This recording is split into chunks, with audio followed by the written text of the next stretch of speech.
premier 80s podcast out of Nashville, Tennessee.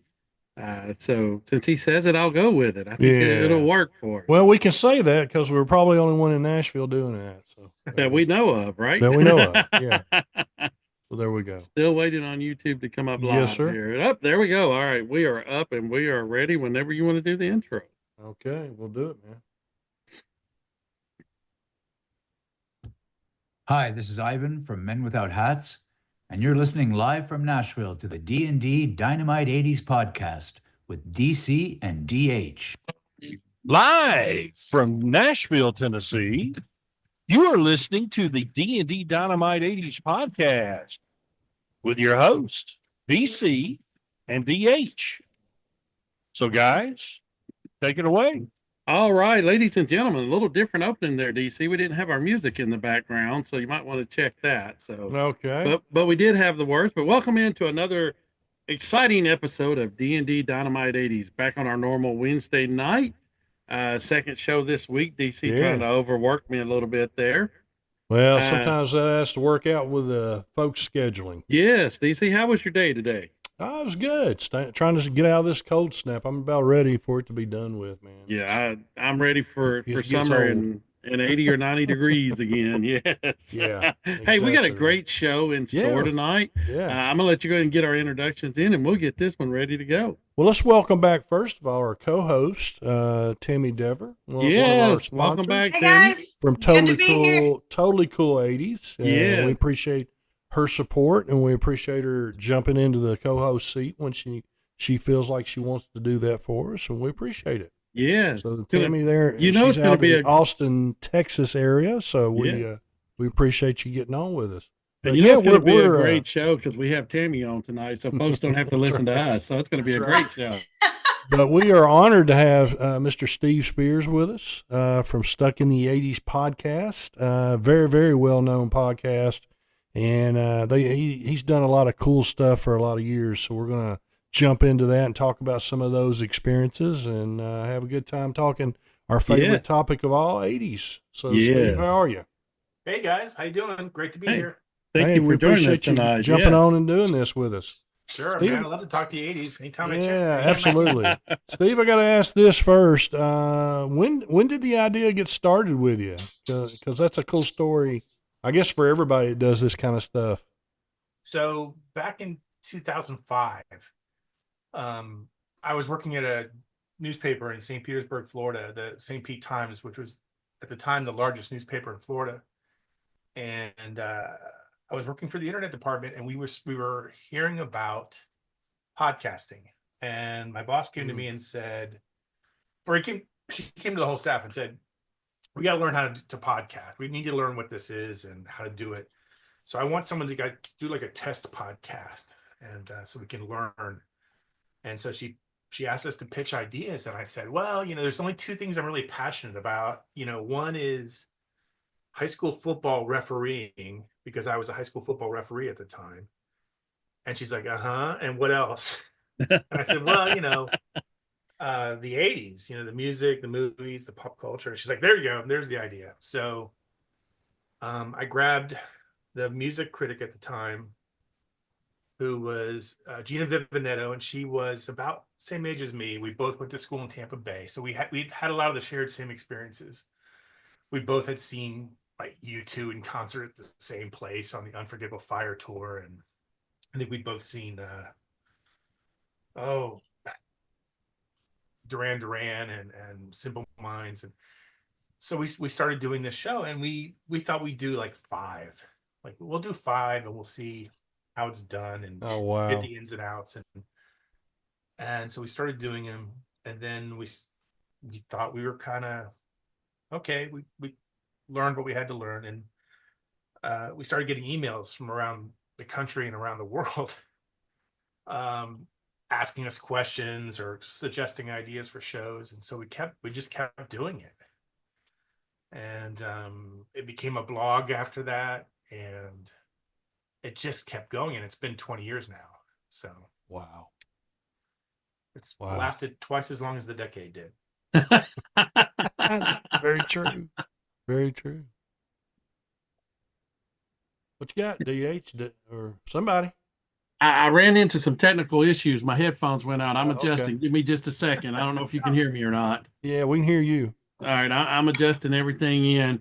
While I'm kind of doing that, Steve, one thing I wanted to know is how did you start building the podcast when you first started out, and get that kind of that footing and traction going? You mean building an audience or building? Yes. Well, I think one of the things we did, we started the show and then we realized we were making mistakes. Because we didn't have scripts. We would have a loose subject idea, like, oh, let's talk about Footloose, or let's talk about The Breakfast Club. And so we would go into these shows. They would last anywhere from 10 minutes to half an hour at the time. And we knew we were making mistakes. So I started a blog, and the blog was originally intended to sort of be a way for us to correct our mistakes or admit our mistakes. And people started building a community around the blogs. So they would listen to the shows, and we'd start getting 10, 20, 100 comments per blog item. And then we started having live chat events on the blog where we'd watch an 80s movie together and we'd all be commenting at the same time. This is back when blogs you didn't have to be registered for them. I think we were using Blogger as the software. So you didn't have to be registered. So you could just kind of show up and say what you wanted to. You didn't have to register or, be password protected, and you'd say what you wanted to say, and I would see the results immediately. So it became like these virtual chat rooms. And friendships just grew out of that, like online friendships, almost immediately. And some of the people who listened that first year are still friends today with me, and I see them. Some of them I'll meet for the first time this year on the 80s cruise. Some of them I've met over the years when they came to visit Florida.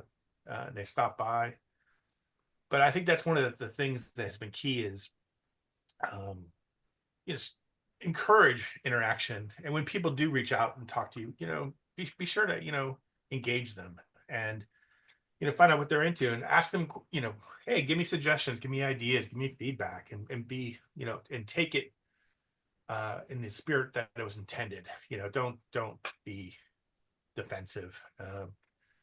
And I think what we all kind of realized was that in spite of our politics or our personal views or where we lived in the country or the world even, that, we had the 80s in common, and that was a good foundation for a friendship. And it is something that has really persisted over the last 2 decades. And it's one of my favorite things about it. I have to ask, and this is the burning question that determines whether you get to stay on or the podcast ends now. Van Halen, David Lee Roth, or Van Halen. I'm going to mention the other guy, but anyway. Why choose? Just enjoy both. It's Van Halen. It's like the end of Trading Places. Why can't we have both? Right. Exactly. I'm in your camp, Steve. What a great movie, Trading Places. Oh. Yeah. Great answer. Yeah. It's Van Halen regardless. I grew up loving the original version. Yeah. So it's hard for, I will always probably be a bigger fan of David Lee Roth, but and I'm the same way. I like both. I like Sammy Hagar. I like his some of the stuff he did solo, but I've always David Lee Roth. That's who I grew up as the lead man in Van Halen. So, that's kind of where the loyalties lie, I guess. So DC, you lost that one already. So yeah, I'm a Sammy Hagar girl. Yes. Well, Tammy, that's why I didn't ask for your. I'm giving you my opinion anyway. Right. Now, I like David too, but I didn't like hard rock in high school. And when 5150 came out, it was later in high school for me, and it was a little less hard rock.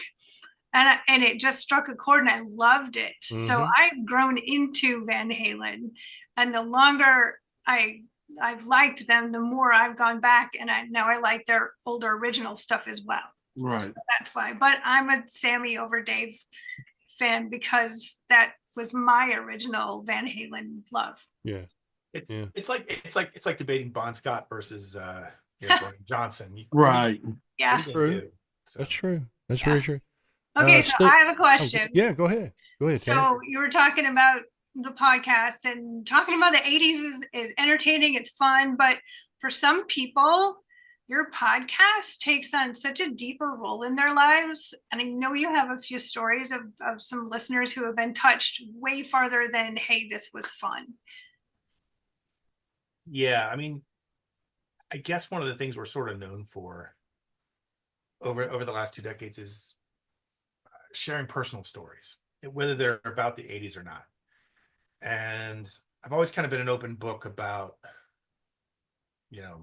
things that have happened in my life.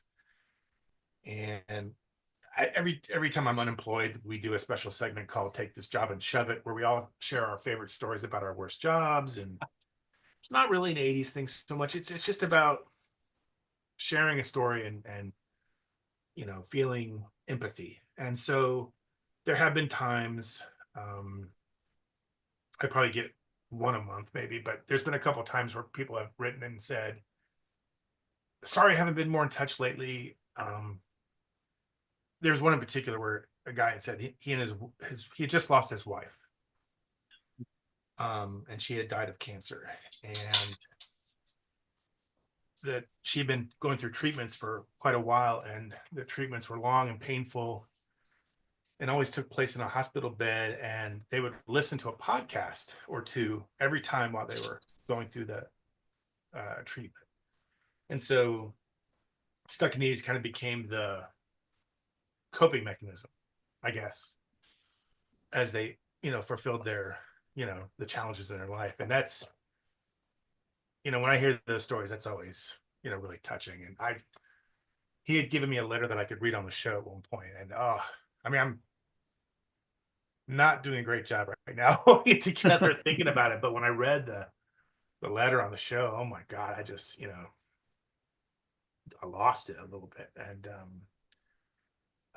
it happens Amazing. It's got to be so cool to know that you played such an awesome part of bringing joy to people's lives, even when they're not feeling much joy. Like, that's awesome. It's not anything we thought we would do. Yeah. And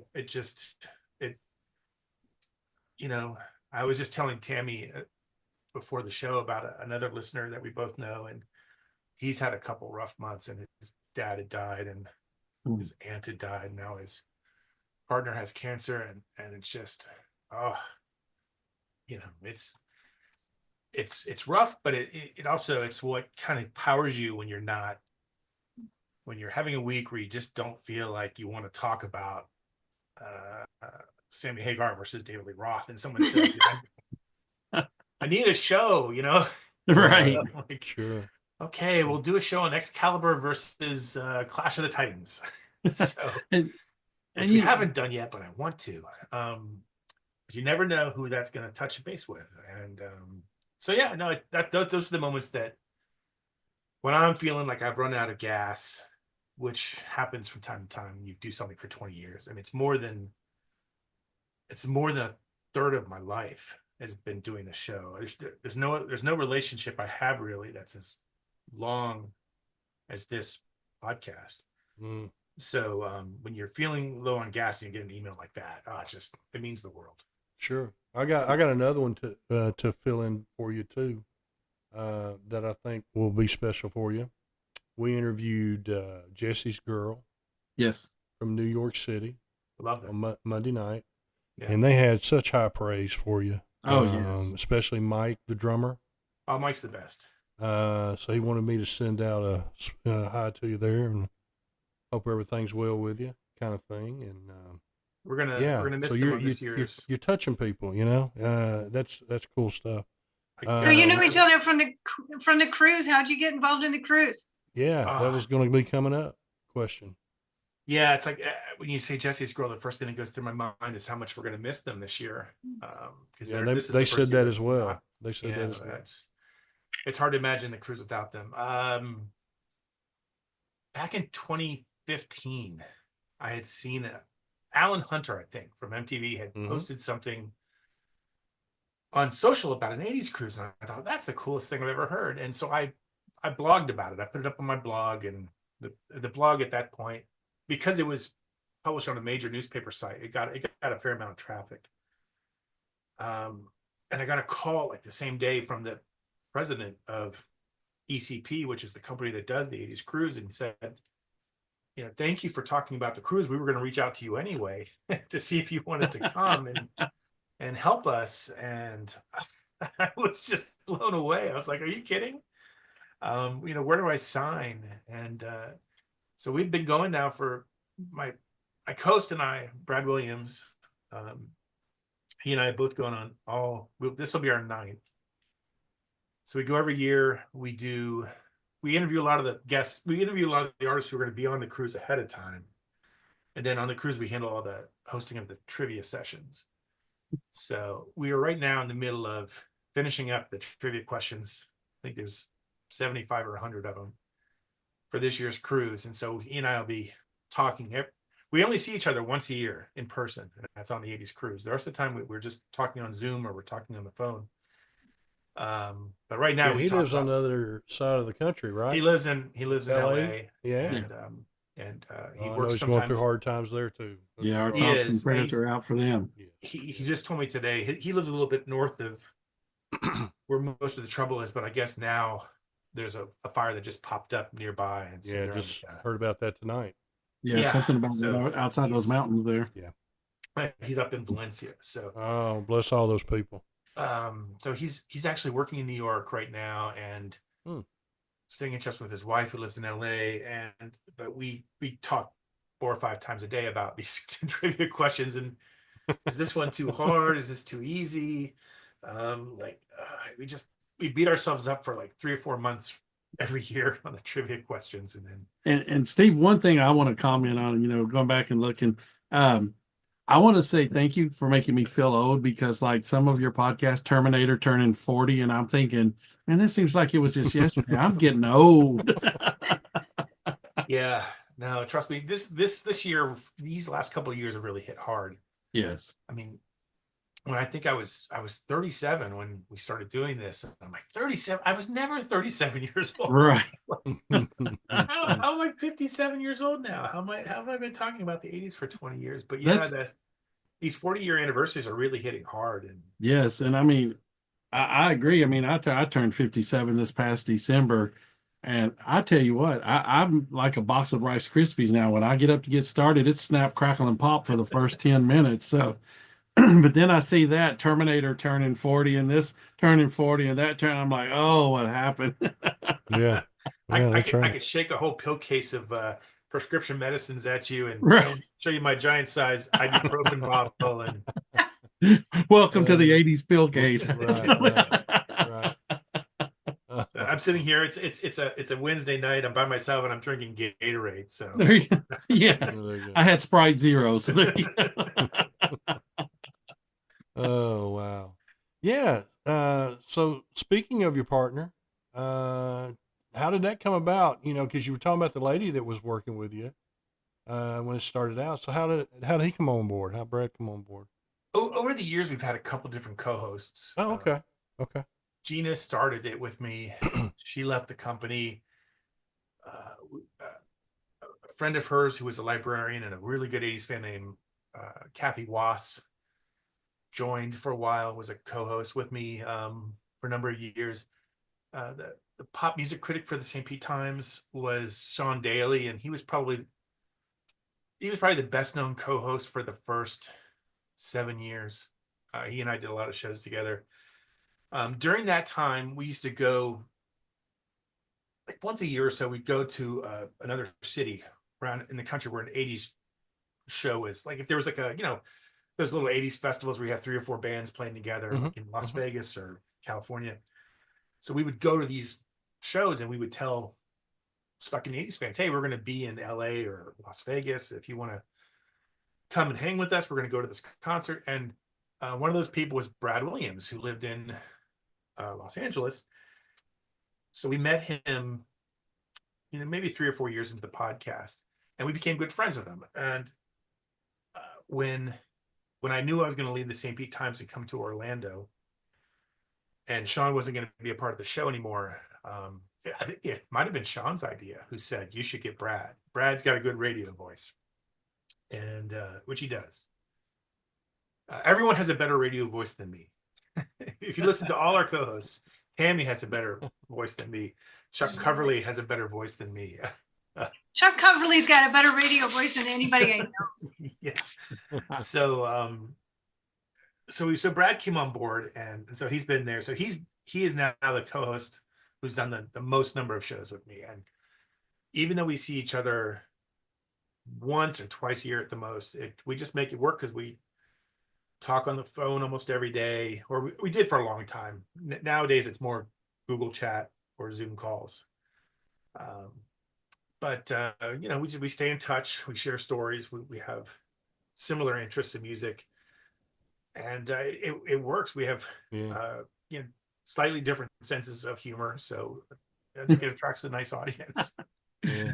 Well, I'm gonna tell you, Steve, if you're looking for a great co-host ever to help, Tammy is amazing and always Full of does an knowledge. amazing job. Full of 80s knowledge. Every time she's on the show, the first thing we hear from the fans is, "Thank God we're not hearing you guys speak tonight. Tammy's got it." Oh yeah, I've got her books right behind me. Yeah. She's Her books amazing. are fantastic. So do I. Yeah, hey. So do I. I've actually been on Stuck in the 80s a couple times. Yeah, two or three times at least. Yeah, at least. Ghostbusters, Yeah. Yep. for sure. I can't remember which ones. But yeah, no, she is pivotal Done a few. in her knowledge of the 80s. And I think we have one of a the things- band. We have a band here locally that does 80s stuff quite often, or most of the time.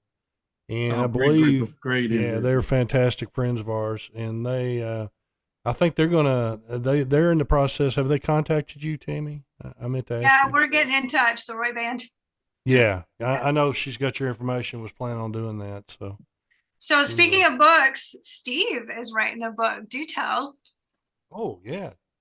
Yeah, about a year ago, I was at a book convention. My wife had just published a book on her dating life.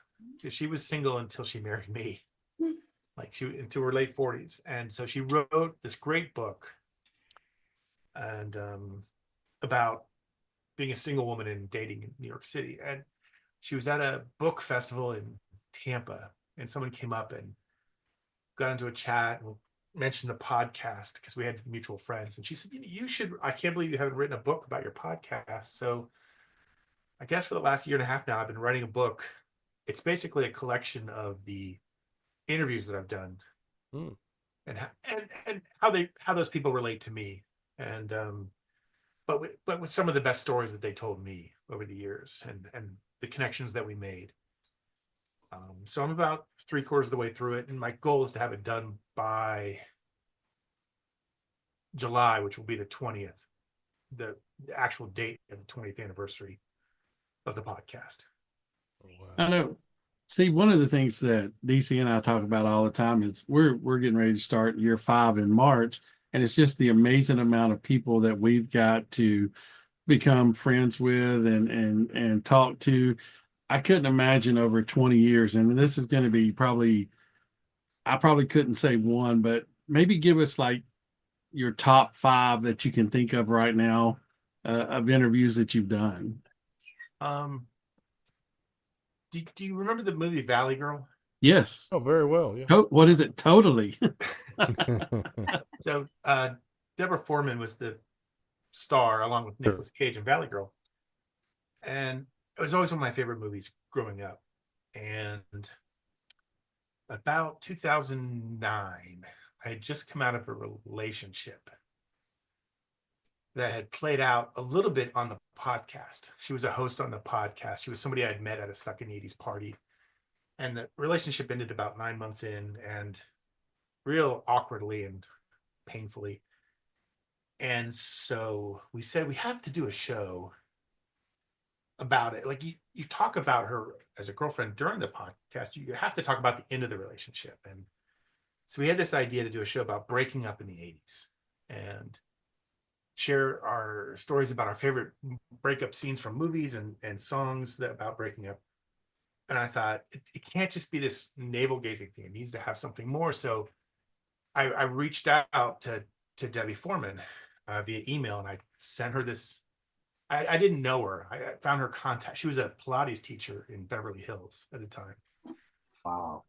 And I sent her an email basically saying the whole story. I broke up with this girl, and we're gonna talk about it on the podcast, and you're in one of the most painful breakup scenes I've ever seen in a movie with you and Nick Cage and Valley Girl. I'd love to talk to you about that and any advice you might have for me as I'm coping with this breakup. And I sent it off. I didn't expect to hear from her at all. And the phone rings, and about 30 minutes later, I pick it up, and it's, "Hi, Steve, this is Debbie Foreman calling you." Wow. How cool. And I'm sitting there, like, my co-host Sean is next to me, because we're in a newsroom. We're all in like little cubicles with no walls, so we can all see each other's faces. We can hear each other's conversations. So I say, "Hi, Debbie Foreman," and then everyone around me just starts staring at me, like, "Is that really her?" "Yes, it's really her." And she goes, "Well, I'm calling because I got your email and I read it to my mom. And my mom says, 'Oh, you have to call that poor guy.'" And so she did. Way to go, Mom. That's a good deal. Mom came through. So she did, and about 30 minutes later, we did a interview, and it was half her telling me about dating Nick Cage in real life. Oh, wow. And how that played out during the movie, and then her kind of giving me a boost or a pep rally, basically saying, "Your life's going to change because you had the courage to contact me, and great things are going to happen for you, and you can't look at this as a bad thing." And so it was just this really great. I get a little sobby. it's a painful. It's an interesting episode to listen to, and she and I were friends for years afterwards. So that's one. Steve Perry of Journey was another one. Wow. He wasn't So talking jealous. he wasn't talking to, this was circa 2010, 11. He's a rare interview, I would think. He wasn't, he Yes. didn't talk to anybody. Yes. He had just remastered a bunch of Journey songs for Greatest Hits Part 2. And he didn't have a publicist or a manager or a media contact. He had a fan club. So I went to the fan club's website. I found a bunch of email addresses, and I just emailed every single person saying who I was and that I wanted to talk to Steve for the podcast. And someone got back to me and said, I got your email and I talked to Steve, and he'll talk to you. And so we spent 45 minutes on the phone one day, and we talked about his relationship problems with Sherry Swafford, who obviously the song "Oh Sherry" is about. Right. We talked about him wanting to make new music, but afraid that it wasn't going to be any good, and the pressure. Can you imagine that? Of him to succeed. And this was long before he came up with a solo album, the new one, the one that, well, I say new, it's probably 5 years old now. So that's a big one. Dennis DeYoung from Styx. I think we talked on the record for 40 minutes, and then we talked off the record for an hour. Jesus. Wow. Those are the three that so really cool. come to mind. There's one more I want to mention, just because it has an interesting ending. Naked Eyes. The lead singer is Pete Byrne, and this was 2008. He was touring the US with the Regeneration Tour.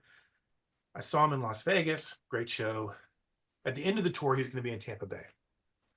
So I got a chance to talk to him, and it was just he was just you see his videos and he always looks so dour and serious, but in real life, he's just this very happy, positive person. And it was just this great interview. And we were talking about some solo work he had done where he'd done a bunch of covers. The album's called Fumbling Through the Covers. One of them was a cover of Rocket Man by Elton John. I loved it so much. And I said, next, when I see you in Clearwater, can you perform that song live on stage? And he said, no, we only get like 20 minutes on stage. We just play the hits. So we were in Clearwater, and I got a chance to introduce them on stage. And so, I introduce him. The rest of his band goes out on stage. he's standing next to me and he goes, "You got a second?" I'm like, "Yeah, sure." And he plays Rocket Man for me, right? Just him to me. He got to 2 cool. verses of it. And he's like, "Okay." I've never forgotten that. So Oh man, yeah, that's the That's magic class. sometimes. That's Class what the guy. 80s can Yes. bring you. This magic that you just can't really. That's you know, right. The That's magic. right. Who do you wish you could get? John Cusack would be nice. Oh yeah. Oh yeah. Actors are hard. They don't want to talk about stuff they did 4 years ago. I would have loved to have talked True. to John Hughes. Uh, Yeah. very true from Yeah. our experience too. It would have. It's when you talk to people who have passed, that always hurts. I've talked to Olivia Newton-John and Carl Mm. Weathers, Oh wow. and a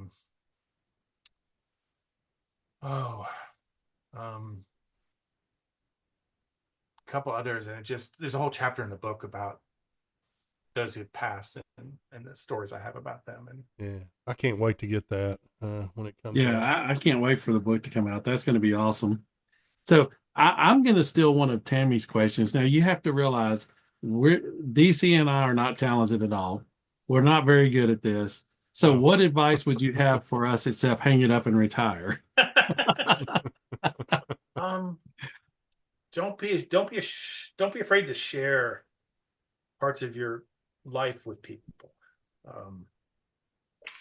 I think that's what's made the difference with Stuck in the 80s. The hosts who have gotten the most out of it are the ones who are willing to share the most. And there's been some things that we've shared from time to time that we wish we hadn't. And the nice thing about, we don't do it at live show, we tape it and then we edit it afterwards. So there's been some things I've recorded that I said, you know what? We're going to take that part out. We're not going to tell people that. But for the most part, I just say let it in. Like, don't be afraid to share. And especially don't be afraid to share an embarrassing moment. I think the more people do that, the more people realize we're all more alike than we are different. Oh, if you've seen our show, every moment we have is embarrassing, so it's all good. Yeah, we have a good time. That's what we're all about is making that connection with who we're interviewing, and what's cool, I think, that we've experienced is, well, we'll get a publicist or whoever's kind of representing them, the particular people, and they'll say, well, we've got you windowed, booked for this 15 minutes. You got them for this 15 minutes. Then they got to do another one. And then they're on 45 minutes later and we're still got them on because we're just teachers loving the passion of what they did and what they're doing or whatever. And we're just having a conversation about it, and they love that we're not going to ask I got you questions, and we don't do that. It's funny because, I think that works for us. My history with publicists is that they'll always ask you to avoid one topic or another. Mm-hmm. And right. Well, 99% of the time I respect that. And then some of the times the people I'm talking to will bring it up themselves, and I'll sort of chuckle and say, I wasn't supposed to ask you about that.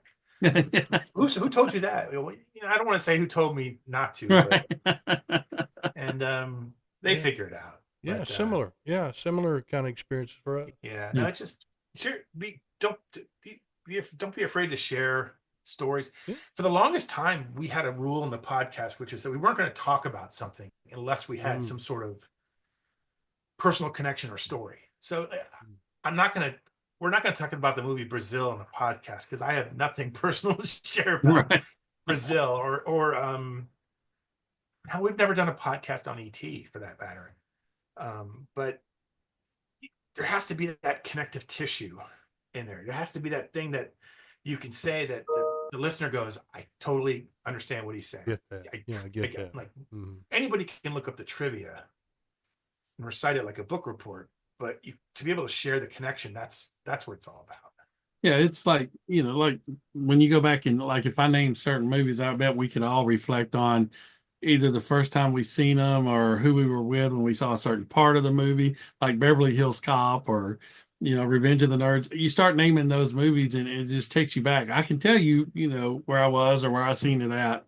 So yeah, it's that personal connection. I think that's one of the things I really enjoy when I watch your podcast is you can tell there's that connection, but you can also tell that y'all really have fun doing the podcast. You enjoy what you're doing. So sometimes a little too much. It could take us some of the podcasts. It takes me 3 or 4 days to edit. After spending a couple hours to record it, just because to tighten that up and find those little movie clips and audio clips that to sort of kind of really make a punchline sing. Right. But You guys are good at that. yes. Well, what happens is we paint ourselves into a corner. And I'm like, well, what do we say here? And I'm like, don't worry about it. I'll just find some movie quote and we'll just pivot. Roll with it. Nice. Steve, So on the go cruise, ahead. who were you guys, or who were you in particular, like the most kind of starstruck over, or the most excited to meet? Oh my God. Did anybody render you speechless? Everybody surprises me. Nobody Okay. is what I expect them to be. When we started doing trivia, we just did it in front of a crowd and there wasn't any sort of VIP guest with us. But a couple years in, they started giving us some of the artists on the ship to sit up there with us and banter with us as we do trivia. And one year we had Katrina. Well, the first one we ever really had was Katrina from Katrina and the Waves. And I was a little nervous. And I met her backstage. And someone said, "Hey, Katrina, this is Steve. He'll be doing the trivia. He's a little nervous about meeting you." And I was like, "Did you really have to say Have that?" to say it that way, yeah. So she comes up and gives me a big hug. And she's like, "Oh, sweetie, you don't have anything to worry about." And I just, immediately felt at ease. And she was so funny. She could really, you could try to make a joke and she would turn it around on you and have everyone laughing. She was brilliant. One year we had Howard Jones. He was a great storyteller, and the crowd was singing along to his music as we were doing the show, as we were doing the the trivia. That same cruise, we had Midge from Ultravox, and he has a song, "Dancing with Tears in Your Eyes," Yeah. which is based on the movie On the Beach, which was my dad's favorite movie. And I didn't realize the connection between the movie and the song until about 5 minutes before we did trivia. And my dad passed away about 10 years ago. And that was always his Brigatoon and On the Beach were his movies. And I started asking Midge about that song, and I kind of lost it a little bit. Got a little sad, and he consoled me, and a couple other people, gave me a reassuring hug. And it was just one of those nice moments, like I say, when you share something and other people make a connection through it. So anytime that happens, those are some of the moments that I think about. So Steve, we have Lynn Erickson has put in a couple of comments here. Says, "Hey guys, great show and guest. I've had the pleasure of reliving my youth and our great decade with Steve and Tammy for the last 10 years. Steve's right. 80s aren't what you do, it's what you are." And then also added, "I've been fortunate enough to catch dinner with Steve." Now, Steve, are you going to buy dinner for everybody? Because if you are, I'm in. I'll be there. The nice thing about living in Orlando is people come to visit Orlando a lot. So, yeah. Yes. And also they said they've seen Tammy's amazing museum/office. They are what you see and hear, honest, passionate, and eloquent. I love their work. I agree. Yes. I agree. Both. Appreciate you Yes. being on with us tonight. And It's like I paid him enough this month. I know. I was going to say, Lynn, in case you wondered, Tammy will have a check ready for you a little bit later tonight. I paid him already. Like you did too, Steve. That's it, DC. Thank you, Lynn. we got to start paying somebody to say nice things about us on here. But I mean, you're not even paying me yet. So. Right. That's a long ways off. That's a long ways off. Yeah, Lynn and I had Chinese food. I was working at Disney at the time, I think, and he came over one night and we had Chinese food over by Disney. I think most people, when they meet me on the cruiser, they do, because I'm sort of an introvert. And Brad is what we call Showtime Brad. He's the gregarious one in person. I'm the one who's in my cabin reading a book.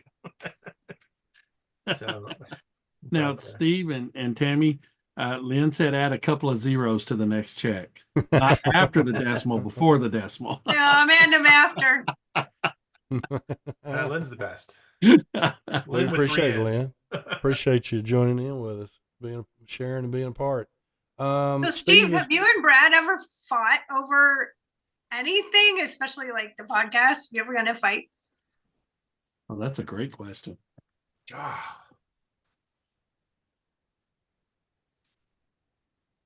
Maybe.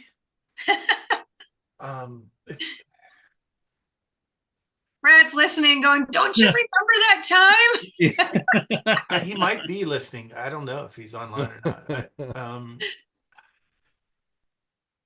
We sometimes might disagree over whether a trivia question is too hard. Can't imagine you guys fighting, but you never know. We fight over whether Die Hard's a Christmas movie. Yeah.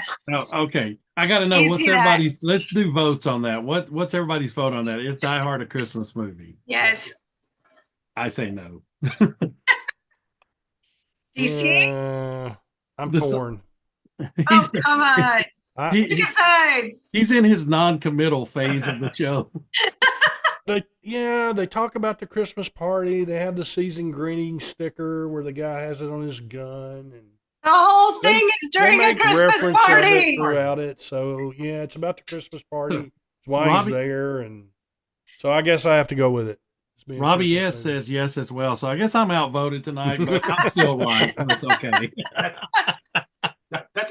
That's a great question though. That's thoughtful. I literally, that's the only thing I can think of, is that we'll debate trivia questions and we'll debate whether Die Hard's the Christmas movie. DH and I can't get along with anything, so I don't know how this continues to do what it does. But Matt Regal came in and said it's impossible for Steve and Brad to fight. They are too like-minded and own most everything. So yeah. Well, and, that's the thing I find amazing when DC and I, when we do like top 10 list or anything, I'm always wrong on that. Yeah. He's always wrong. I'm always right. And that's how it works. That's how it works out so well. When Brad and I disagree, it's over silly stuff like cocktail onions. Are they appropriate garnish for a cocktail? Or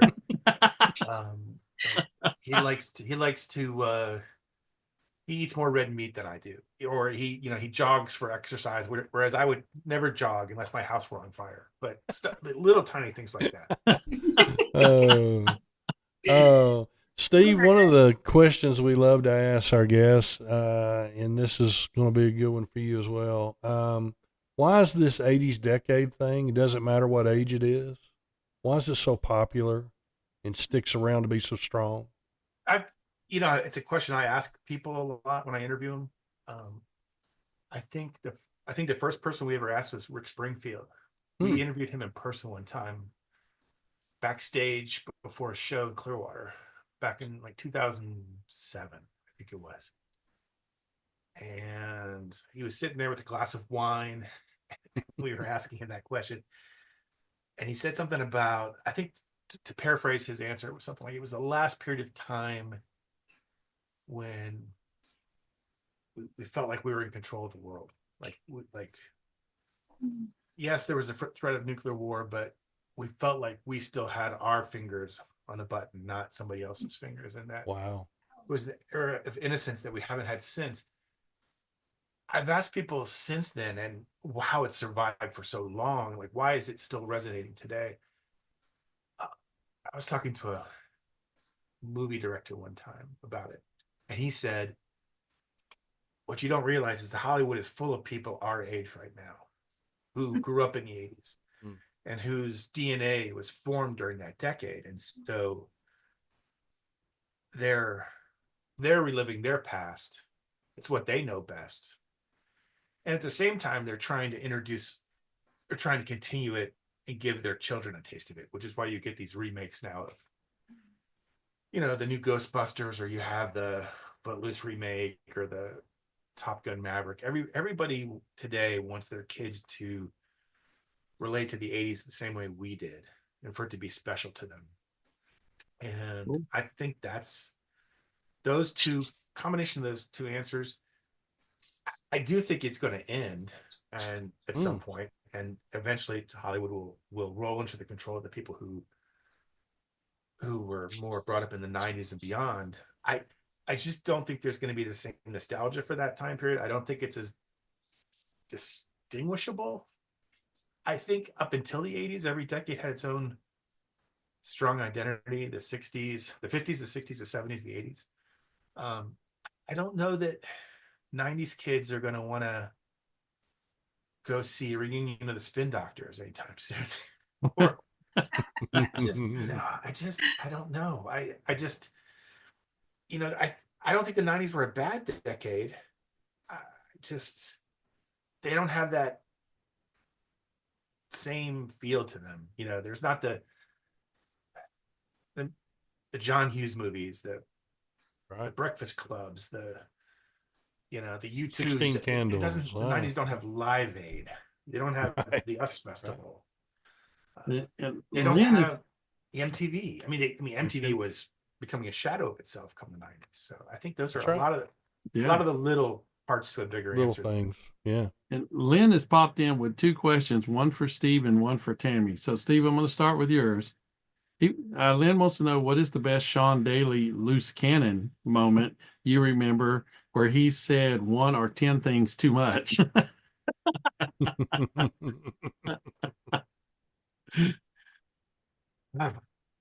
Sean Daly. God bless Sean Daly. He was always willing, as open as I've been about my past. At least I give the people in my past a nickname. So they don't know when I'm talking about them. Not Sean. Straight out. Sean would give you their full name every single time. Natalie Diffenbaugh, Molly Sherman. Yeah, two of the ones that always come to mind. And he had so many stories about them that we even had little theme music that we would play when he would say their names. Because it was so routine that he would have a Natalie Diffenbaugh story or Marley Sherman story. He was the man of 1,000 stories, and so very funny. But I don't think I've ever said anybody's full complete name on the show when I was telling a story about them. They all have nicknames like Crazy Plant Lady or Condo Girl or Lasagna Girl. They all have names, and if they listen to the show, they probably know who I'm talking about them, but nobody else does. Right. It's an inside joke on that one. Right. And Tammy, Lynn wants to know, do you have anything you can share about upcoming projects you're working on? I'm writing a children's book. I think we might have talked about that recently. Yes. Yes, we did on here. Yes. How's that coming along? Yeah. It has a title, which is all right. Because I struggled for 4 years to title the thing. So it is called The Day We Found Yesterday. And it is just in the beginning stages of illustration. So Fantastic. if you follow Totally Cool 80s on Facebook, I will eventually be given I've given one little snippet of an illustration. But the illustration, the story doesn't really have to do with the 80s, but all the illustrations are absolutely jam-packed with nods to 80s music. It will be so much fun for Gen X to look at it and share with their grandkids. Sorry about that. Listen, grandkids are the most amazing. That's why I can't wait on your book, because I can share it with mine. If I'd known how much fun they were, I'd have had them before I had kids. Just skip the kids.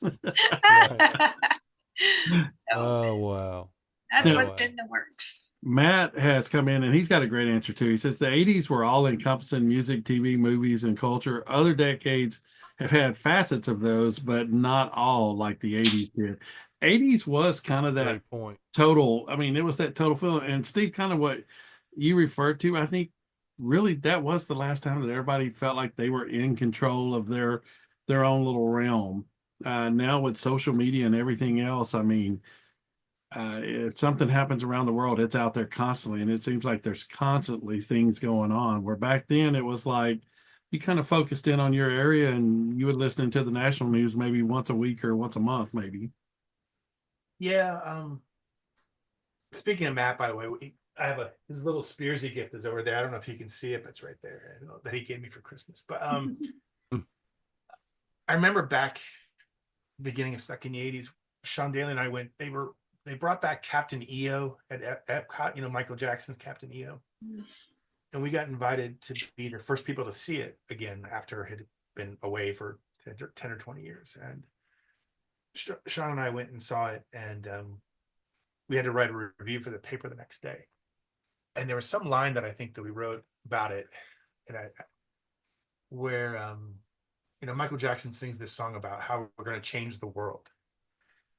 And I remember writing in the review, it's like, so incredible that back in the 80s, we thought we could change the world. And today we don't even know if we could save it. Right.